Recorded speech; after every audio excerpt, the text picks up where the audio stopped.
Sir, আমার প্রশ্নটি হচ্ছে যে ইমাম আবু হানিফা কি আহলুস সুন্নাত ওয়াল জামাতের আকীদার ইমাম ছিলেন? কিছু কিছু আলেম ওলামা বলছেন যে উনি আহলুর রায় ছিলেন। তো এই মতামত নিয়ে কিছু বলবেন, এবং ইমাম আবু হানিফা রাহমাতুল্লাহ কি কোরআনকে মাখলুক বলেছেন? এই বিষয়টা নিয়ে একটু কনফার্ম করবেন। তারিখে বাগদাদে একটা নামে কিতাব আছে, ওই কিতাবটাতে কিছু পূর্বের ইমামগণ উল্লেখ করেছেন। তো এই বিষয়টা একটু ক্লিয়ার করলে যা যাবে, অনেক উপকৃত হব। ইমাম আবু হানিফা রাহিমাহুল্লাহ আহলে সুন্নাত ওয়াল জামাতের ইমাম ছিলেন, এটাই সঠিক কথা। তবে তিনি ভুলের ঊর্ধ্বে ছিলেন না। ভুলের ঊর্ধ্বে তিনি ছিলেন না। তবে তার যে ভুলগুলি সেগুলি প্রায় ফিকহি মাসাইলের ক্ষেত্রে। আহলুর রায় হওয়া মানে আহলে সুন্নাত থেকে বেরিয়ে যাওয়া নয়। আহলুর রায় মানে আকিদা মানহাজ আহলে সুন্নাত, কিন্তু তিনি ফিকহি মাসলা মাসাইলে হাদিস চর্চার চাইতে যুক্তিকে বেশি প্রাধান্য দিয়েছেন। হাদিসের জ্ঞান অর্জনের জন্য তার সফর খুব কম, অন্যান্য মুহাদ্দিসিনদের মতো নয়। তো এইটুকু শুধু তার ত্রুটি। বাকি কথা হলো যে তার আকীদায় সমস্যা ছিল। তিনি কোরআনকে মাখলুক বলেছেন, যে কথাগুলি সেগুলি অতি বাড়াবাড়ি তার সম্পর্কে বা অবিচার করা। তারিখে বাগদাদে যেই কথাগুলি তার সম্পর্কে রয়েছে সেগুলি তিন রকমের রয়েছে। বিভিন্ন উক্তিগুলি তারিখে বাগদাদে নকল করা হয়েছে। তার মধ্যে কিছু কিছু উক্তি রয়েছে যেগুলি আকিদা তো বড় ধরনের ত্রুটি ছিল বলা হয়েছে। কিছুতে আছে যে না, তার আকিদাই ছিল না, কিন্তু তার স্মৃতিশক্তি আর হাদিস সংরক্ষণের ক্ষেত্রে, হাদিস চর্চার ক্ষেত্রে ত্রুটি ছিল, ইত্যাদি এসব। আর কিছু আছে যারা অন্ধ ভক্তি প্রকাশ করেছে। এই তিন রকমের উক্তি বিভিন্ন কিতাবাদি পড়লে পাওয়া যায়। সুতরাং তার মধ্যে আমরা মধ্যম পন্থা অবলম্বন করব। তার সম্পর্কে অধিকাংশ উম্মতের ওলামায়ে কেরাম, হানাফি, শাফি, মালিকি, হাম্বলি, যারা বিজ্ঞ ওলামা, তারা যে কথাটি বলেছেন সেটাই আমি আপনার সামনে পেশ করব। সেটা হচ্ছে ইমাম আবু হানিফা রাহমাতুল্লাহ আকীদায় কোনো ত্রুটি ছিল না, যা দেওবন্দি আর বেরেলভিদের মধ্যে রয়েছে, মোটেই ছিল না।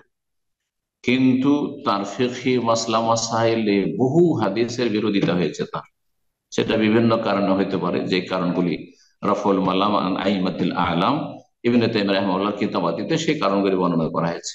হাদিস পাননি, হয়তো সেই সময় তার কাছে পৌঁছেনি। হাদিস পৌঁছেছে কিন্তু দুর্বল তরিকে সূত্রে পৌঁছেছে, সহি সূত্রে পৌঁছেনি, কিন্তু পরে দেখা গেছে হাদিসটি সহি। অথবা দেখেছেন যে সাহাবীর আমল তো এরকম, দেখছি কোন সাহাবীর আর হাদিসটাকে হয়তো গুরুত্ব দেননি। তো এইরকমটা হয়েছে, বিভিন্ন ক্ষেত্রে এরকম হয়েছে। তো ফিকহি মাসলা মাসাইলে তার ইজতিহাদি রায় মত প্রাধান্য পেয়েছে। এই জন্য আহলুর রায় বলা হয়। আহলুর রায় মানে এই নয় যে আহলে সুন্নাত থেকে খারিজ, আহলে বিদআত, মোটেই নয়। এরকম ভুল প্রাথমিক স্তরের ভাইরা এরকম বুঝবেন না, এবং এত বড় একজন ইমাম সম্পর্কে এইরকম বিরূপ মন্তব্য করবেন না। আর ইমাম আবু হানিফা রাহিমাহুল্লাহ যেসব ত্রুটিগুলো রয়েছে সেগুলো নিয়ে চর্চা করার চাইতে নিজের সংশোধন করা বেশি ভালো। তিনি দুনিয়া থেকে চলে গেছেন। আর তারপরে আমাদেরকে যেটা করতে হবে, যে তার দোষ চর্চা করা প্রয়োজন নেই, কারণ সেটা করলে সমাজে আরো বিদ্বেষ আর শত্রুতা ছড়াবে। কিন্তু বর্তমান যুগে যারা ইমাম আবু হানিফার দোহাই দিয়ে শিরক বেদাতে লিপ্ত রয়েছে, মিলাদ কিয়ামে লিপ্ত রয়েছে, মাজার পূজায় লিপ্ত রয়েছে, পীর মরিদের গুমরাহিতে লিপ্ত রয়েছে, সুফিজমে, আর এই তাবিজ তোমারে লিপ্ত রয়েছে। ইমাম আবু হানিফা তাবিজ করতেন নাকি? হ্যাঁ, ইমাম আবু হানিফার আকীদায় শিরক ছিল নাকি? ইমাম আবু হানিফা রাহিমাহুল্লাহ কি এই সুফিদের মতো এই ফানায় বিশ্বাসী ছিলেন নাকি? আর হুলুল আর ওয়াহদাতুল ওজুদের কুফরিতে বিশ্বাসী ছিলেন নাকি? তো বর্তমান যুগের দেওবন্দি বেরেলভিদের আকীদা এইগুলো সব। তো কথা হচ্ছে আমাদের এই জাতিকে সংশোধন করতে হবে, যে তোমাদের সাথে আবু হানিফা রাহিমাহুল্লাহর কোনো সম্পর্ক নাই আছে, তোমরা শুধু নামে মাত্র তার নামটা ইউজ করছো। তো এটা হচ্ছে উপকারী কাজ। আর ইমাম আবু হানিফা রাহিমাহুল্লাহর ব্যক্তিত্বের উপর আঘাত করা, আক্রমণ করা, এইটা ক্ষতি সাধন করা। এই জন্য বড় বিজ্ঞ একজন আলেম, যিনি আমার ওস্তাদ সৌদি আরবের, তিনি একসময় বলেছেন যে ইমাম আবু হানিফা, শাফি, মালিক, আহমদ, তাদের যে যার যার ভুল ত্রুটিগুলো রয়েছে, তো এ কাদ জাওয়াজ আল কান্তারা, এরা পুল পার করে চলে গেছে। এদের সম্পর্কে যদি আপনি বলেন যে এদের আকীদায় সমস্যা ছিল, তাহলে গোটা দুনিয়া কেউ বিশ্বাস করবে না, উল্টো এতে ক্ষতি হবে। কথা বোঝা গেছে?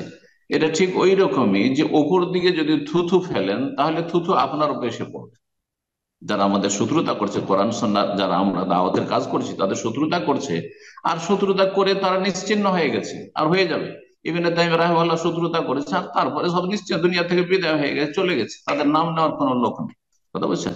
তো ইমাম আবু হানিফার সমালোচনা করা এটা হচ্ছে ওপর দিকে থুথু ফেলার মতো, এতে কোনো লাভ নেই।